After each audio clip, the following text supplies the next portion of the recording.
Hello everyone, Pandey ji classes में एक बार फिर आप सबका स्वागत करता हूं। स्टूडेंट, आज हम बात करेंगे most important trend in organic chemistry कि एसिड और बेस का ट्रेंड क्या होता है। और 41 ट्रेंड्स मैंने यहाँ पे मेंशन किए इस वीडियो के अंदर, जिनको आपने क्या करना है, मैं तो कहूँगा कि आप उनको मेमोराइज कर लें कि अगर ये क्वेश्चन आएगा तो मेरा आंसर ये होगा। क्योंकि पेपर में कई बार हम बैठ के सोचने लग जाते हैं, यहाँ पे इंडक्टिव इफेक्ट लगेगा, यहाँ पे रेजोनेंस इफेक्ट लगेगा, और उसकी वजह से हम ट्रेंड में गलती कर देते हैं। जबकि ट्रेंड फिक्स है सीबीएसई में जो आते हैं। इवन जो कंपटीशन में आईआईटी मेंस की बात करें, जो क्वेश्चन आते हैं, नीट के अंदर जो क्वेश्चन आते हैं, मैंने आपको जो मेंशन किए हैं, इसी टाइप के क्वेश्चन आपको आएंगे। एसएससी सीजीएल के जो बच्चे प्रेपरेशन कर रहे हैं अगर, तो वहाँ पे भी जो एसिडिक और बेसिक कैरेक्टर के क्वेश्चन आते हैं वो आप यहाँ पे देख सकते हैं।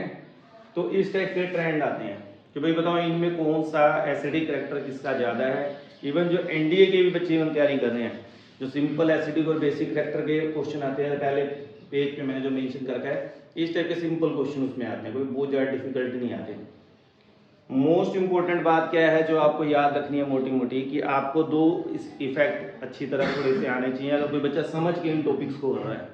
एक तो inductive effect and resonance effect. अगर किसी बच्चे को नहीं आता तो प्ले लिस्ट में जाके आप, ठीक है ना, इंडक्टिव इफेक्ट और रेजोनेंस इफेक्ट ऑर्गेनिक केमिस्ट्री में देख सकते हैं डिटेल में। बाकी थोड़े बहुत बीच में मैं आपको बताता रहूँगा, जहाँ पे कॉन्सेप्ट आएंगे वो भी समझाऊंगा।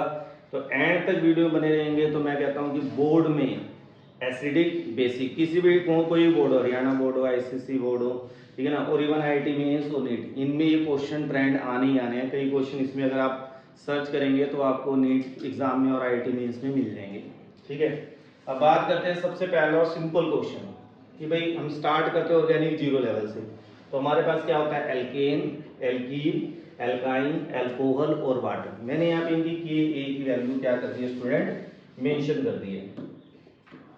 के ए की वैल्यू इसकी क्या है, 10⁻15, 44, 25, 10⁻16 और 10⁻। आपको पता होगा higher is the value of K a, higher is the acidic character, कि जितना ज़्यादा के ए की वैल्यू होती है उतना एसिडिक कैरेक्टर ज़्यादा होता है। कोई पूछे एल्केन, एल्कीन, एल्काइन में एसिडिक किसका कैरेक्टर है, तो याद रखना है alkyne stronger than alkene, alkene stronger than alkane. ठीक है, तो ये चीज आपको ध्यान रखनी। अल्काइन और अल्कोहल में एल्कोहल, और alcohol even weak acid than water. यहाँ पे काफी सरप्राइज होता है कि बच्चों को कि sir alcohol is weak acid than water. तो यहाँ पे क्वेश्चन बन जाता है वाई। अगर किसी बच्चे को समझ के करना है तो बिल्कुल सिंपल सा कॉन्सेप्ट है कि यहाँ पे अल्काइल ग्रुप जो होता है वो प्लस आई इफेक्ट शो करता है। तो जितने भी group plus I effect show करेंगे या प्लस आर इफेक्ट शो करेंगे वो एसिडिक कैरेक्टर को घटा देंगे। अब इसी का उल्टा सोचो, बेसिक कैरेक्टर को बढ़ा देंगे। माइनस आई और माइनस आर इफेक्ट वाले क्या करेंगे, एसिडिक कैरेक्टर को बढ़ा देंगे और बेसिक कैरेक्टर को घटा देंगे। यानी कि आपको ट्रेंड को ध्यान रखना है। अब कई बच्चों के दिमाग में होगा सर हमें कैसे पता चलेगा कि कौन से group minus I effect show करते हैं, कौन से। तो मैंने शॉर्ट में यहाँ पे आपको मेंशन भी कर रखा है। पहले आप ये बेसिक बात सीखें। माइनस आई इफेक्ट कौन शो करता है बेटा, ऑल फंक्शनल ग्रुप। जितने भी फंक्शनल ग्रुप हैं, chloro, bromo, iodo, cyano, nitro, जितने भी आपको फंक्शनल ग्रुप आते हैं वो सब माइनस आई इफेक्ट शो करते हैं। माइनस आर कौन शो करता है स्टूडेंट, माइनस आर करता है जिन फंक्शनल ग्रुप में डबल और ट्रिपल बॉन्ड होते हैं, जैसे कि cyanide, CHO, nitro, carboxylic acid, इन सब में डबल बॉन्ड आ गया तो वो माइनस आर इफेक्ट शो करेगा। प्लस आई इफेक्ट कौन शो करता है, all alkyl group, methyl, ethyl, propyl, ये प्लस आई इफेक्ट शो करेंगे। और प्लस आर इफेक्ट शो करता है जिन फंक्शनल ग्रुप में सिंगल बॉन्ड हो और लोन पेयर हो, जैसे Cl, OH, NH2, ब्रोमो, ठीक है ना, ये सारे प्लस आर इफेक्ट शो करते हैं। तो जिन जगह पर माइनस आई और माइनस आर इफेक्ट लग रहा है समझ लो एसिडिक कैरेक्टर बढ़ेगा, बेसिक कैरेक्टर घटेगा। क्लियर है? जहां पे प्लस आई और प्लस आर इफेक्ट लग रहा है वहां पे एसिडिक कैरेक्टर घटेगा और बेसिक कैरेक्टर बढ़ेगा। तो ये दो कॉन्सेप्ट पे ही सीबीएसई का क्वेश्चन आता है। कोई बहुत ज्यादा डिफिकल्ट क्वेश्चन आपको एग्जाम में नहीं पूछे जाते हैं। ट्रेंड पे वापस आते हैं। मान लो तो ये मैंने आपको बता ही दिया कि मान लो इथेन, इथीन, इथाइन आ जाए तो इनका ट्रेंड। फिर एल्कोहल, एल्कोहल से स्ट्रॉन्ग होता है वाटर। अब उसके बाद हमारे पास आता है सर अगर अल्कोहल वाटर, फिनोल और कार्बोक्सिलिक एसिड आ जाए तो एसिडिक करैक्टर का ट्रेंड क्या होगा। हमेशा याद रखिए इन चारों जो हमारे सिलेबस में हैं, इन चारों में सबसे स्ट्रॉन्ग होता है कार्बोक्सिलिक एसिड, फिर फिनोल, फिर वाटर और फिर एल्कोहल। एल्कोहल में भी 3 टाइप हो जाते हैं, प्राइमरी, सेकेंडरी, टर्शियरी एल्कोहल। तो इसमें स्ट्रॉन्गर होता है प्राइमरी, फिर सेकेंडरी, फिर टर्शियरी, क्योंकि जितना ज्यादा इंडक्टिव इफेक्ट बढ़ जाएगा उतना क्या हो जाएगा, एसिडिक कैरेक्टर घट जाएगा। तो अगर अल्कोहल में बात करें तो आपको ट्रेंड याद रखना है primary greater than secondary greater than tertiary.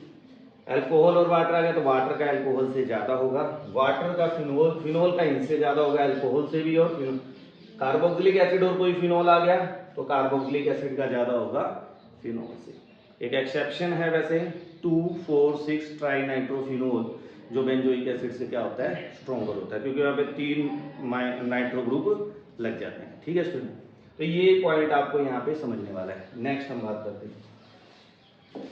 तो नेक्स्ट बात करें बहुत ही इंपॉर्टेंट सीबीएसई पर्पज से और जो अदर बोर्ड के एग्जामिनेशन अब आपके आने वाले हैं, तो वहाँ पे आपको ये ट्रेंड, जैसे मैंने कहा ना, याद रखने के लिए क्या याद रखना है। पहली बात तो किसी बच्चे को ऑर्थो मेटा पैरा नहीं क्लियर तो वो भी कर देता हूँ कि जहाँ पे फंक्शनल ग्रुप लगा है जैसे OH, इससे नेक्स्ट फंक्शनल पोजीशन होती है ऑर्थो, उससे नेक्स्ट पे कोई लगा हुआ है उसे बोलते हैं मेटा, और जो उसके पाँव में लगा हुआ है उसको बोलते हैं पैरा। अब जैसे मान लो मेरे पास नाइट्रोफिनोल है तो इसका कहने का मतलब ऑर्थो नाइट्रोफिनोल का स्ट्रक्चर ये बनेगा, मेटा नाइट्रोफिनोल का स्ट्रक्चर ये बनेगा, और पैरा नाइट्रोफिनोल का स्ट्रक्चर ये बनेगा, और ये आपका क्या है, फिनोल है। अब मैंने कहा इन चारों में ट्रेंड बताओ। एक तो हम बैठ के सोचें यार नाइट्रो ग्रुप -I और -R इफेक्ट शो करेगा। यहाँ पे मेटा पे हमेशा याद रखना रेजोनेंस इफेक्ट काम नहीं करता, तो केवल क्या करेगा -I, और पैरा पे क्या होगा -I और -R दोनों ही लगते हैं, केवल मेटा पे रेजोनेंस इफेक्ट काम नहीं करता। मैं कुछ बेसिक बातें बता देता हूँ जो बच्चे फर्स्ट टाइम पढ़ रहे हैं, कि अगर आपको रेजोनेंस इफेक्ट और इंडक्टिव इफेक्ट में से कंपैरिजन करने को आए तो रेजोनेंस इफेक्ट इंडक्टिव इफेक्ट से ज़्यादा इफेक्टिव होता है, एक्सेप्ट हैलोजन। क्लोरोफ्लोरोब्रोमोआइडो के केस में आप -I इफेक्ट को प्रीडोमिनेट कर दोगे +R इफेक्ट से, अदरवाइज तो कई बार होगा जैसे यहाँ पे तो सारे माइनस हैं, तो इन सब का एसिडिक कैरेक्टर फिनोल से क्या होगा, ज़्यादा होगा। अब यहाँ पे केवल माइनस है, यानी कम, फिनोल के बाद कौन आ गया, मेटा, थोड़ा तो स्ट्रॉन्ग होगा।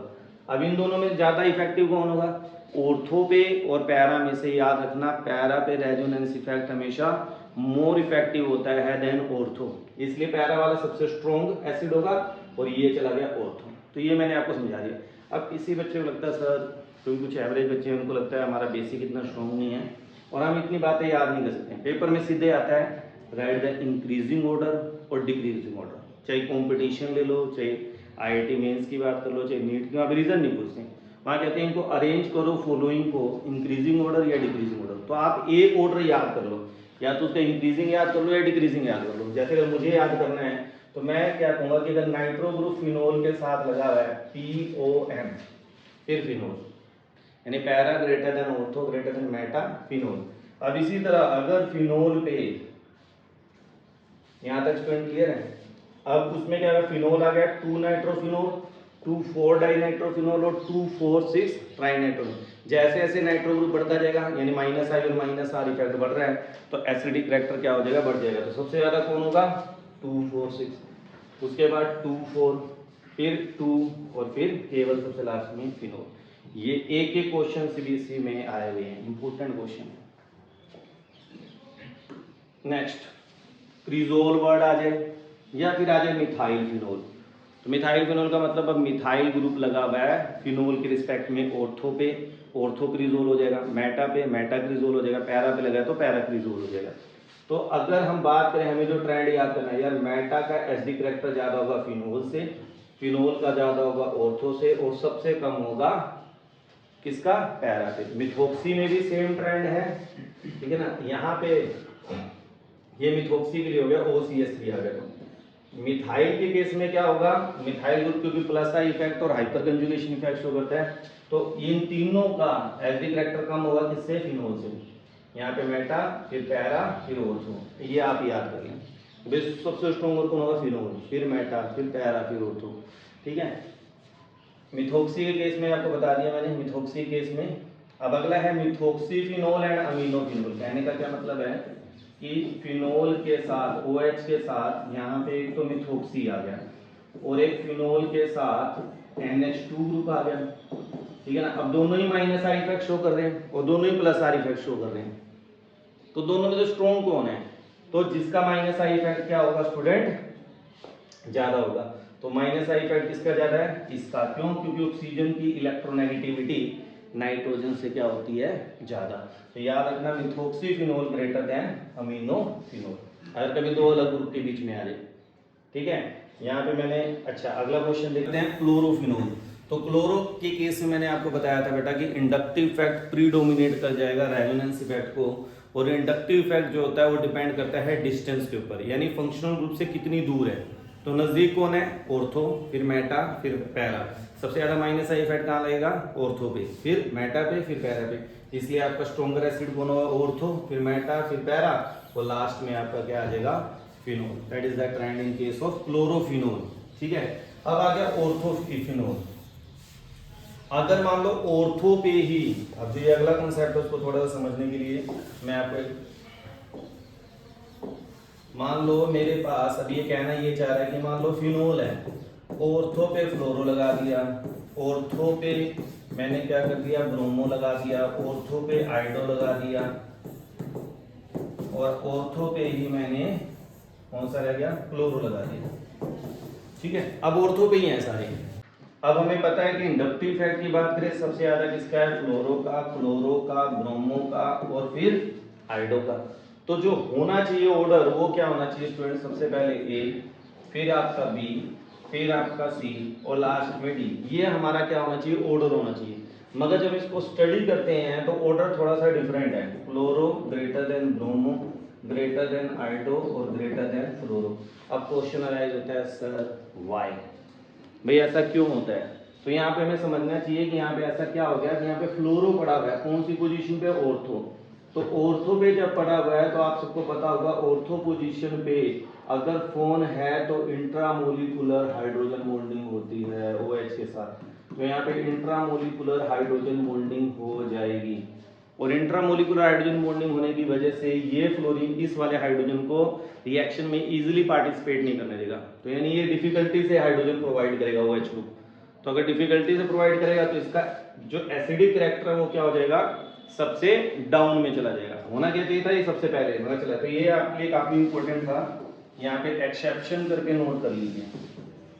ये एक्सेप्शन ट्रेंड है, याद कर लीजिएगा कि पहले फ्लोरो आएगा, फिर ब्रोमो, फिर आइडो, फिर फ्लोरो। कोई लॉजिक पूछ ले तो भाई फ्लोरो क्या करता है? ऑर्थो पोजीशन पे क्या करता है स्टूडेंट? ध्यान रखना, इंट्रामोलिकुलर हाइड्रोजन। अगर यही क्वेश्चन पैरा पे आ जाए, आपने ये वाला जो आपका फंक्शनल ग्रुप है स्टूडेंट, सपोज करिए यही फंक्शनल ग्रुप सेम ट्रेंड अगर मान लो पैरा पे आ जाए, यहाँ फ्लोरो हो जाए, फ्लोरो हो जाए, ब्रोमो हो जाए, आइडो हो जाए, पैरा पे चला जाए, तब क्या होगा? तब आपका आंसर यही रहेगा, fluoro greater than chloro, greater than bromo, greater than आइडो।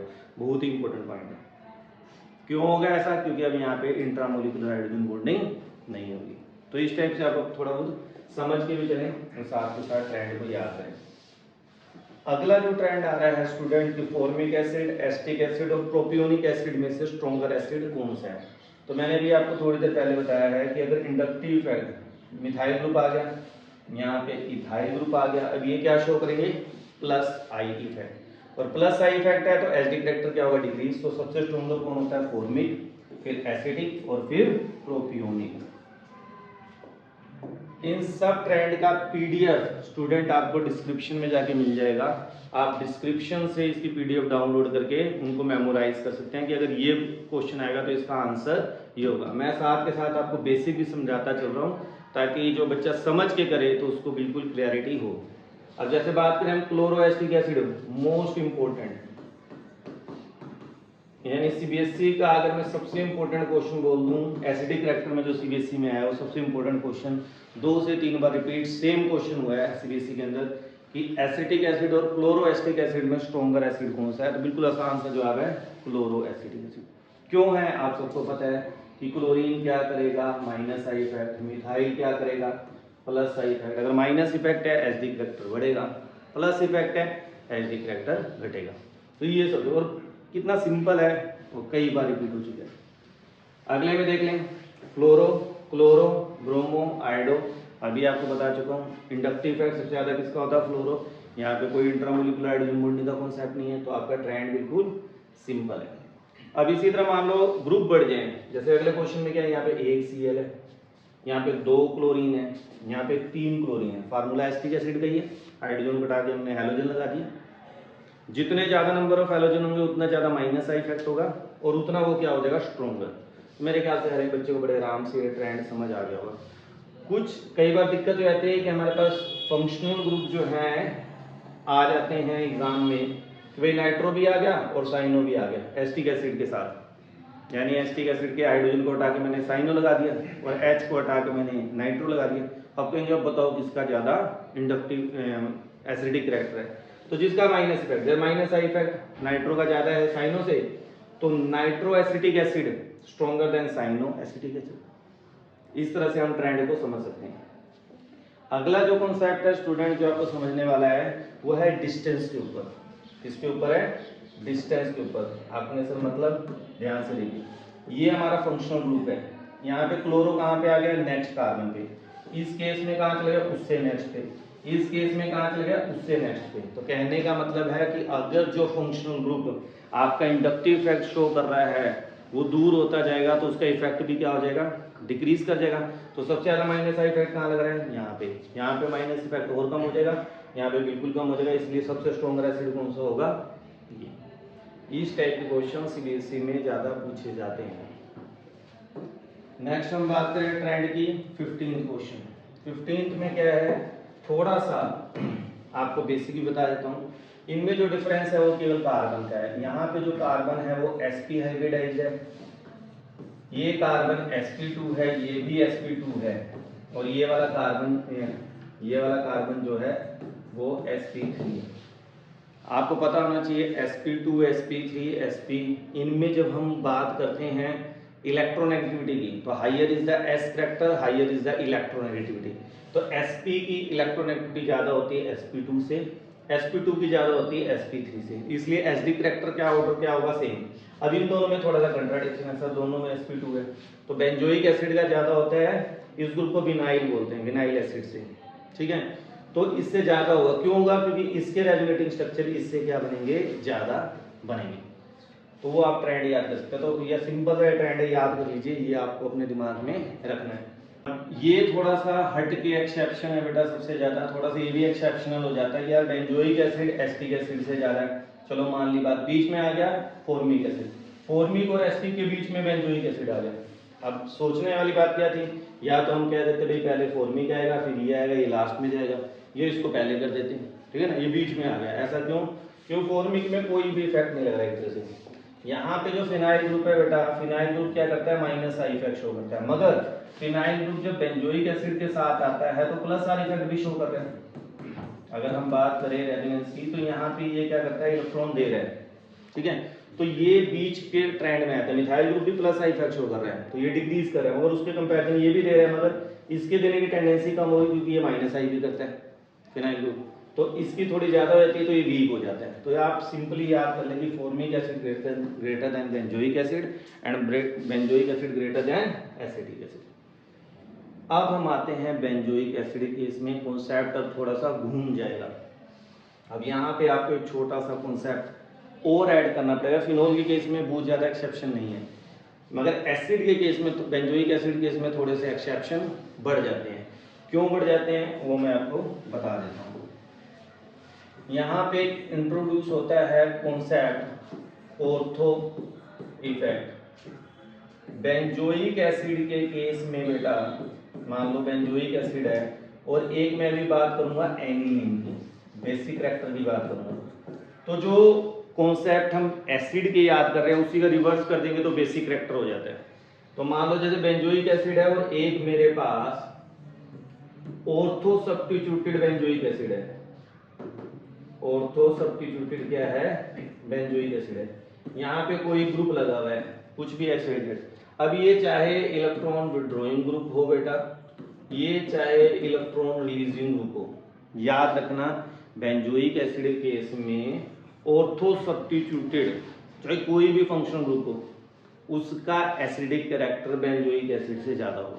देखो माइनस है तो हो गई नो डाउट, मगर मिथाइल लग गया तब भी ज्यादा होगा। क्यों? इसी को बोलते हैं ortho effect. Ortho effect is a combination of electronic effect plus steric effect, ठीक है ना। मगर जब हम एनिलीन की बात करते हैं बेसिक में, अब मान लो एनिलीन के साथ ऑर्थो पे कुछ आ जाए, क्या आ जाए, एनिलीन के साथ ऑर्थो पे कोई फंक्शनल ग्रुप आ जाए, ये चाहे आपका इलेक्ट्रॉन विड्रॉइंग हो या इलेक्ट्रॉन रिलीजिंग हो, इसका बेसिक कैरेक्टर हमेशा एनिलीन से क्या होगा? कम होगा। एनिलीन के केस में एनिलीन से ऑर्थो सब्स्टिट्यूटेड प्रोडक्ट का बेसिक कैरेक्टर कम होगा। बेंजोइक एसिड के केस में ऑर्थो सब्स्टिट्यूटेड जो आपका कंपाउंड दिया हुआ है उसका बेंजोइक एसिड से क्या होगा? स्ट्रॉन्गर एसिडिक कैरेक्टर होगा। अब हम बात करते हैं बेंजोइक एसिड केस में। ऑर्थो इफेक्ट आपको समझ आ चुका है, तो ऑर्थो का एसिडिक कैरेक्टर हमेशा बेंजोइक एसिड से ज्यादा होगा, ठीक है। अब जब नाइट्रो आ गया तो नाइट्रो माइनस आई और माइनस आर इफेक्ट तो है ही, तो ऑर्थो का सबसे पहले आ गया, फिर कौन आ गया? पैरा, फिर मेटा और लास्ट में आपका बेंजोइक एसिड। अब यहाँ पे कॉन्सेप्ट उठता है सर, ये थोड़ा सा एक्सेप्शन आ गया। क्यों? अभी हमने फिनोल के केस में बात की तो फिनोल केस में पैरा ज्यादा था ऑर्थो से, मगर यहाँ पे ऑर्थो ज्यादा है पैरा से। क्वेश्चन जब आए तो आपने क्या जवाब देना है? ड्यू टू ऑर्थो इफेक्ट, ठीक है। अब मिथाइल आ गया। अब मिथाइल में भी क्या होगा? बेंजोइक एसिड, बीए मैंने लिखा है बेंजोइक एसिड के लिए। बेंजोइक एसिड ऑर्थो का तो क्या होगा? ज्यादा होगा, चाहे मिथाइल आ जाए चाहे नाइट्रो आ जाए।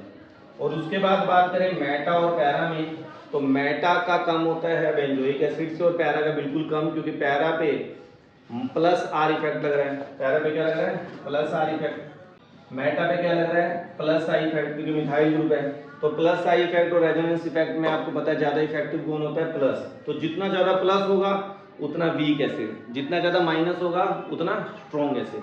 अब बात करते हैं हाइड्रोक्सी, OH ग्रुप आ गया तो फिर क्या होगा? ऑर्थो, फिर कौन आ गया? मेटा, लास्ट में आपका बेंजोइक एसिड और फिर पैरा। पैरा में क्या हो गया? Plus R effect. अब आप कहेंगे सर मेटा कैसे पहले आ गए यहाँ पे? क्योंकि मेटा हाइड्रोक्सी ग्रुप क्या करता है? माइनस आई इफेक्ट शो करता है, और ऑर्थो इफेक्ट की वजह से वो तो सबसे क्या है? स्ट्रॉन्गर है ही। तो यहाँ पे ट्रेंड क्या आ जाएगा? Ortho greater than Meta, greater than benzoic acid, greater than para. Next हम बात करते हैं 20। अगर मिथोक्सी ग्रुप आ जाए तो क्या होगा सर? सेम जो एल्कोहल का है, बस थोड़ा सा डिफरेंस है। अगर कोई कभी इस टाइप से आ जाए कंफ्यूज मत होना। ऑर्थो और मेटा का यहाँ पे ऑलमोस्ट क्या होता है स्टूडेंट? सेम होता है। और अगर आपको ये ट्रेंड अगर इंक्रीजिंग में ही आ रहा है तो आप ortho greater than Meta, greater than benzoic acid, फिर पैरा।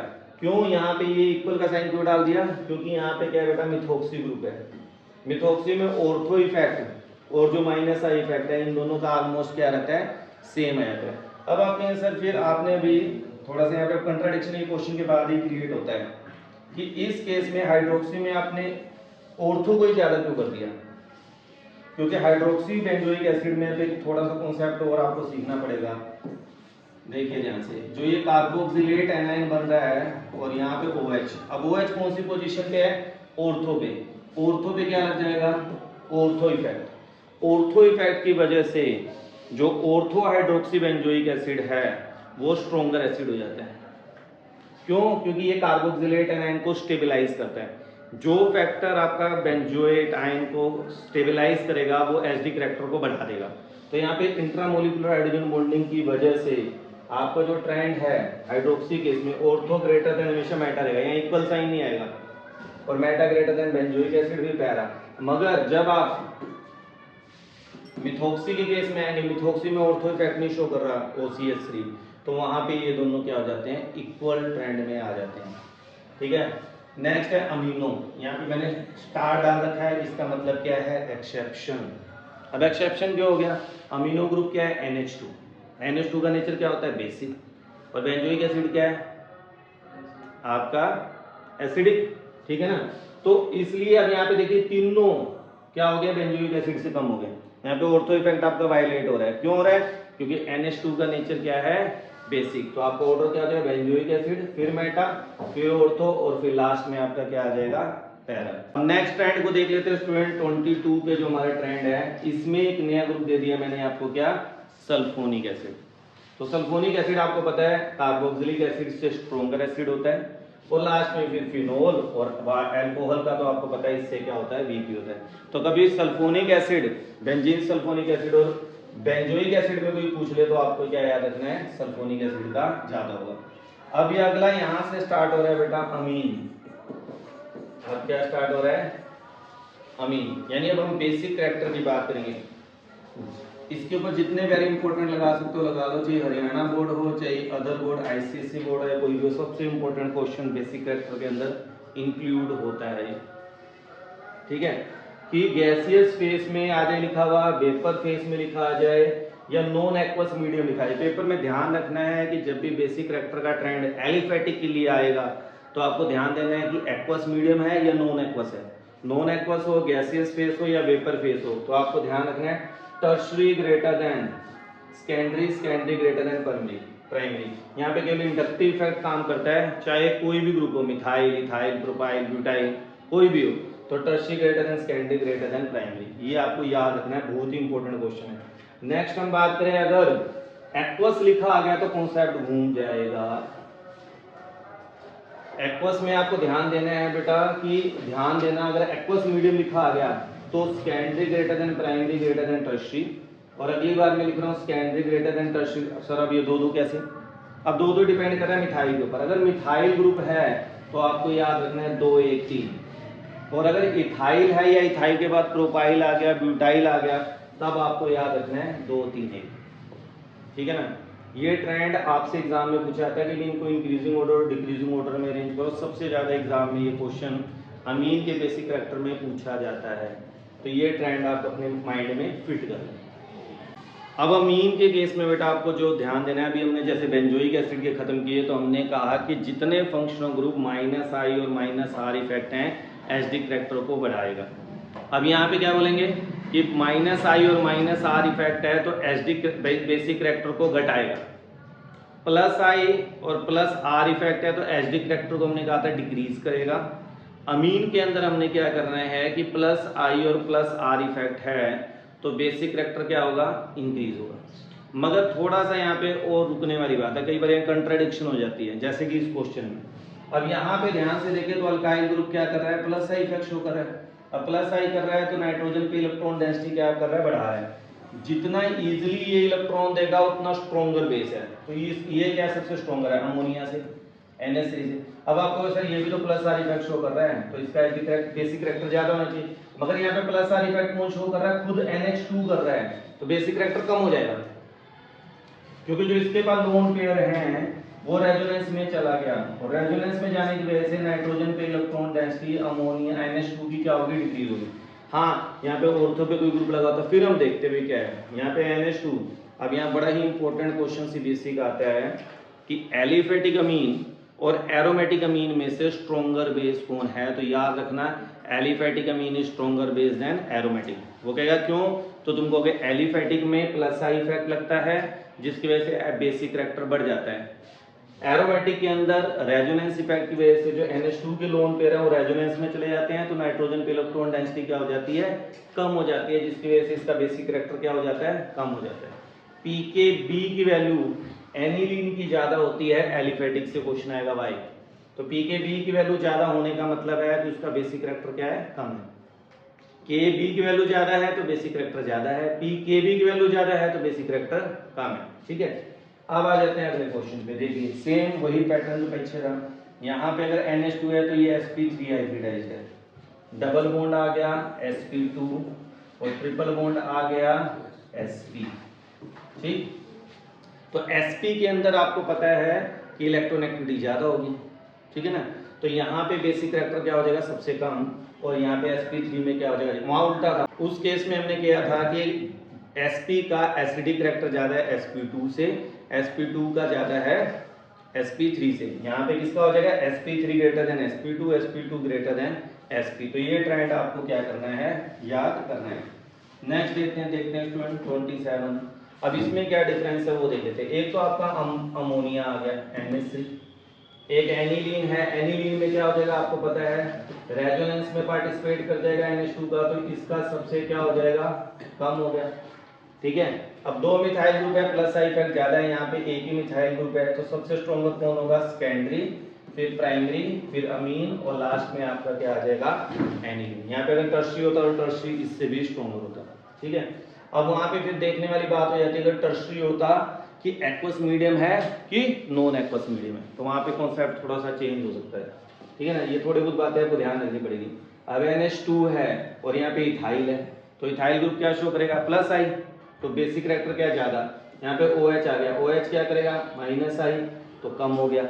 यहाँ पे भी OH है मगर माइनस आई इफेक्ट ये शो कर रहा है यहाँ पे और कम। अब क्या अंतर है, यहाँ पे कितने कार्बन है ध्यान से देखो 3, यहाँ कितने कार्बन है 2। तो इंडक्टिव इफेक्ट डिपेंड करता है डिफरेंस कि कितनी दूर है, तो सबसे ज्यादा माइनस आई इफेक्ट कहाँ है यहाँ पे 2 के बाद OH है, यहाँ 3 के बाद OH है, तो माइनस आई इफेक्ट यहाँ कम है यहाँ पे ज्यादा है। जितना ज्यादा माइनस आई इफेक्ट उतना बेसिक कैरेक्टर कम हो जाएगा, ठीक है। अब लास्ट में देख लेते हैं, एक एमाइड है CONH2, ये एसिटेमाइड है, ये बेंजेमाइड है और ये आपका सिंपली अमीन है। तो सिंपली अमीन जो होगा वो एमाइड से हमेशा स्ट्रॉन्गर बेस होगा।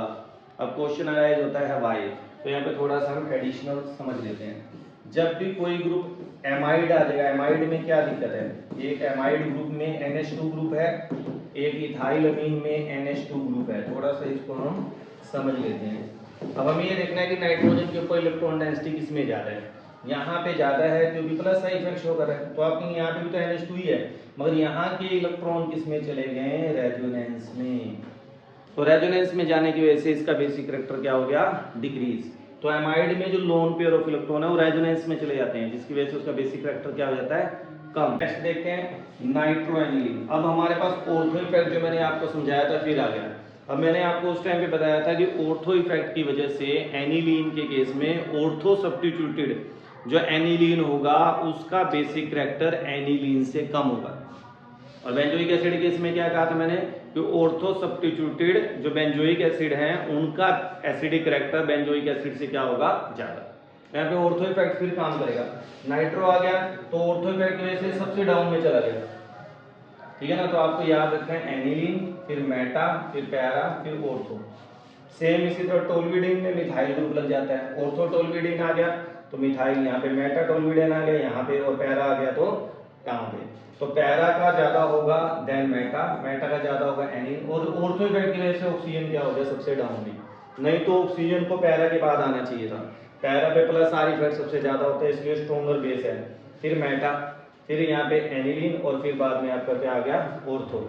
यहाँ पे मिथाइल ग्रुप क्या कर रहा है प्लस आई इफेक्ट शो कर रहा है। एक चीज और याद रखना कि ऑर्थो और पैरा पे प्लस आई इफेक्ट के अलावा methyl group hyper conjugation effect भी शो करता है which is just like a plus R effect, इसलिए ऑर्थो और पैरा वाले स्ट्रॉन्गर बेस होते हैं। यहाँ पे ऑर्थो आता मगर ऑर्थो इफेक्ट तो लग गया तो डाउन में चला गया, उसके बाद पैर मेटा, मेटा क्यों आ गया क्योंकि मेटा पे प्लस आई इफेक्ट है, किससे ज्यादा हो गया एनिलीन से, ठीक है। अब नेक्स्ट देखते हैं स्टूडेंट हमारे पास क्या आ गया 32 में क्या गया फिनाइलिन डाइमीन। अगर दो NH2 ग्रुप लग जाएं, अब क्या लग रहा है ध्यान से देखिए बेटा, NH2 यहाँ पे और NH2 यहाँ पे, ऑर्थो दो लग गए।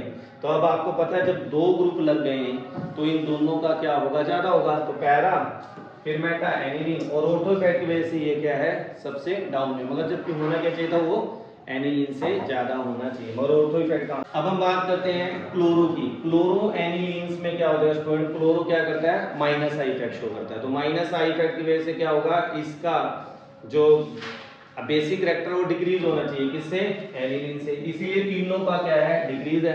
अच्छा ऑर्थो का सबसे डाउन क्यों चला गया ड्यू टू ऑर्थो इफेक्ट। अब आ गया एनिसिडीन्स, एनिसिडीन्स आगे लिखा हुआ या मिथॉक्सी एनिलीन आ जाए स्टूडेंट, तो आपको क्या पैटर्न याद करना है पैरा, पैरा में प्लस आर इफेक्ट लग रहा है, फिर एनिलीन यहाँ ऑर्थो इफेक्ट की वजह से डाउन हो गया, मेटा पे क्या हो रहा है methoxy group minus I effect show कर देता है तो इसलिए उससे क्या डाउन है। यहाँ पे एक पॉइंट सीखने वाला है, कई बार हम ये सोच लेते हैं यार ऑर्थो इफेक्ट की वजह से इसका सबसे डाउन ही होगा, ऐसा कुछ नहीं है। यहाँ माइनस आई इफेक्ट आ गया जो कि ऑर्थो इफेक्ट की वजह से इसका क्या होगा डाउन होगा, तो ये समझने वाला पॉइंट है, इसको आप अलग से नोट कर लें, यहाँ पे थोड़ा सा डिफरेंट आ रहा है, ठीक है।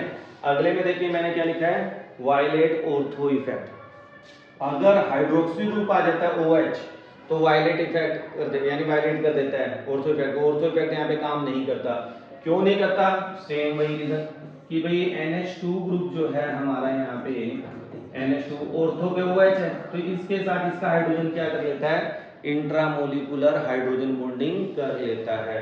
तो यहाँ पे पैरा, पैरा के बाद ऑर्थो, फिर एनिलीन और लास्ट में क्या चला जाता है, मेटा। ये ट्रेंड आपको याद करना है। नेक्स्ट पे हम आ जाते हैं। अब देखिए समझने वाली बात है, फिनाइल ग्रुप। यहाँ पे मैं थोड़ा सा इंट्रोड्यूस कर देता हूँ, आपको समझा देता हूँ। तो जो लोन पेयर ऑफ इलेक्ट्रॉन है वो किसमें चले जाएंगे बेटा, रेजोनेंस में। तो इलेक्ट्रॉन डेंसिटी क्या हो जाएगी, कम हो जाएगी। अगर हमारे पास एक फिनाइल ग्रुप है, अब यहाँ पे 2 हो गए, तो इलेक्ट्रॉन मिथाइल आ गया साथ में, मिथाइल में क्या करेगा, प्लस का इफेक्ट, तो इसकी वजह से इलेक्ट्रॉन डेंसिटी कम हुई है, मगर मिथाइल ग्रुप की से बढ़ गई, तो इसका बेसिक कैरेक्टर क्या हो गया, बढ़ गया। यहाँ पे 2 मिथाइल ग्रुप आ गए, 2 प्लस का इफेक्ट, बेसिक कैरेक्टर क्या हो गया, और बढ़ गया। मगर अगर फिनाइल ग्रुप इंट्रोड्यूस हुआ, जैसे 1 फिनाइल है, फिर 2 फिनाइल है, फिर 3 फिनाइल है, जितने ज्यादा फिनाइल ग्रुप नाइट्रोजन के साथ अटैच होंगे उतना बेसिक कैरेक्टर क्या हो जाएगा, डिक्रीज हो जाएगा। क्यों, नाइट्रोजन के लोन पेयर ऑफ इलेक्ट्रॉन, जो मैंने अभी आपको थोड़ी देर पहले यहाँ पे समझाया है। अब मान लो यहाँ पे इसके हाइड्रोजन को हटाकर एक बेंजीन और लगा दूं, तो अब क्या होगा, अब ये वाला इधर भी चला जाएगा, तो और नाइट्रोजन की इलेक्ट्रॉन डेंसिटी क्या हो जाएगी, कम हो जाएगी। मेन कॉन्सेप्ट है कि अगर इलेक्ट्रॉन डेंसिटी नाइट्रोजन पे कम हो रही है तो बेसिक कैरेक्टर क्या हो जाएगा, कम हो जाएगा। ठीक है, तो ये ट्रेंड आपको समझ आ गया। अगले में क्या है, ध्यान से देखें, बीच में CH2 आ गया और यहाँ पे NH2 है। NH2 तो चला जाएगा प्लस आर इफेक्ट में, नाइट्रोजन पे इलेक्ट्रॉन डेंसिटी कम होगी, मगर यहाँ पे रेजोनेंस नहीं होगा, तो जिसकी वजह से इसका बेसिक कैरेक्टर इससे क्या होगा, ज्यादा होगा। यहाँ पे तो जो बेंजाइल ग्रुप है वो क्या कर रहा है, प्लस इतना ज्यादा क्या कहते हैं, यहाँ पे फिनाइल ग्रुप की समझाने नहीं रहता जल्दी चलो तुम्हें बेसिक समझा देता हूँ, जल्दी के चक्कर में तो अब देखिए बेटा, अगर खाली एनिलीन होता है, तो इसके इलेक्ट्रॉन रेजोनेंस में जा रहे हैं, मगर अगर बीच में CH2 आ गया, बीच में क्या आ गया, CH2, अब नाइट्रोजन की जो इलेक्ट्रॉन डेंसिटी है डिक्रीज नहीं होगी, अब यहाँ पे रेजोनेंस नहीं होगा, तो इसलिए बेसिक कैरेक्टर ज्यादा किसका होगा, इसका, क्योंकि नाइट्रोजन की इलेक्ट्रॉन डेंसिटी क्या है, मेंटेन है। ये चीज आपको समझनी चाहिए। तो यहाँ पे स्ट्रॉन्गर कौन होगा, इससे एनिलीन से स्ट्रॉन्गर होगा बेंजाइल अमीन। अगला है बेटा मिथाइल अमीन, बेंजाइल अमीन और अमीन। तो देखिए मिथाइल तो क्या कर रहा है, प्लस आई इफेक्ट शो कर रहा है, तो इसका स्ट्रॉन्गर होगा। यहाँ पे क्या है, बीच में CH2 आ गया, ठीक है ना, और यहाँ पे अमीन से ये स्ट्रॉन्गर है, क्योंकि ये भी क्या कर रहा है, प्लस इफेक्ट शो कर रहा है, मगर इसके कंपैरिजन कम शो कर रहा है, ठीक है ना, तो ये थोड़ा सा वीक हो गया, और अमीन पे नाइट्रोजन है केवल, तो उसका क्या हो गया, सबसे कम। अब यहाँ पे ध्यान से देखिए, NH2 negative, OH negative, NH3 और वाटर, कहेगा स्ट्रॉन्गर बेस बताओ कौन सा है। स्ट्रॉन्गर बेस वो होगा जिसपे इलेक्ट्रॉन डेंसिटी क्या होगी, ज्यादा होगी। अब आपको पता है कि नाइट्रोजन और ऑक्सीजन में से नाइट्रोजन पे इलेक्ट्रॉन डेंसिटी ज्यादा दिखा रहा है, जबकि आपके दिमाग में आएगा यार OH होना चाहिए, क्योंकि ऑक्सीजन की इलेक्ट्रॉन एक्टिविटी ज्यादा है। मगर ऑक्सीजन की इलेक्ट्रॉन एक्टिविटी अगर ज्यादा है तो नेगेटिव चार्ज को क्या करेगा, अपनी तरफ डिक्रीज करेगा, तो यहाँ पे नेगेटिव चार्ज कम कर देगा, जबकि नाइट्रोजन उतना नहीं करेगा। तो ये स्ट्रॉन्गर है OH नेगेटिव से, फिर अमीन, और लास्ट में आपका क्या आ जाएगा, वाटर। तो नाइट्रोजन और वाटर में फिर वही कॉन्सेप्ट है कि इलेक्ट्रॉन देने की टेंडेंसी नाइट्रोजन की ज्यादा होती है ऑक्सीजन से, क्योंकि ऑक्सीजन की इलेक्ट्रॉन एक्टिविटी नाइट्रोजन से क्या है, ज्यादा है। लास्ट ट्रेंड की बात करें स्टूडेंट, तो लास्ट में क्या है कि मान लो एक, जैसे नाइट्रो लगा दी मैंने, नाइट्रो आपको पता है क्या करेगा, -I और -R, और मिथाइल लगा दिया +I, तो आपको पता है अगर प्लस इफेक्ट है तो उसका बेसिक कैरेक्टर ज्यादा होगा, एनिलीन से माइनस है तो उसका बेसिक कैरेक्टर क्या होगा, कम। ये 41 ट्रेंड्स स्टूडेंट जो मैंने आपको एक्सप्लेन किए हैं, प्रीवियस ईयर जितने भी CBSE में क्वेश्चन आए हुए हैं, IIT मेंस, नीट, ये जितने कंपटीशन होते हैं, ये सारे मैंने जो कलेक्ट कर दिए हैं। आपको ये ट्रेंड याद करने अच्छी तरह, और इनको समझ, मैंने पूरी कोशिश की है कि फास्ट में आपको समझाने की कोशिश की है। फिर भी अगर किसी ट्रेंड को लगता है कि आपको क्लियर नहीं हुआ है, तो आप कमेंट बॉक्स में मेंशन करें कि ये वाला ट्रेंड सर आप दोबारा करा दें, तो उसके लिए मैं अलग से एक आपको वीडियो प्रोवाइड कर दूंगा, या फिर आपको PDF फाइल में आपको इसको प्रोवाइड कर दूंगा। तो नेक्स्ट वीडियो में बहुत जल्दी मिलते हैं। Thank you, have a nice day.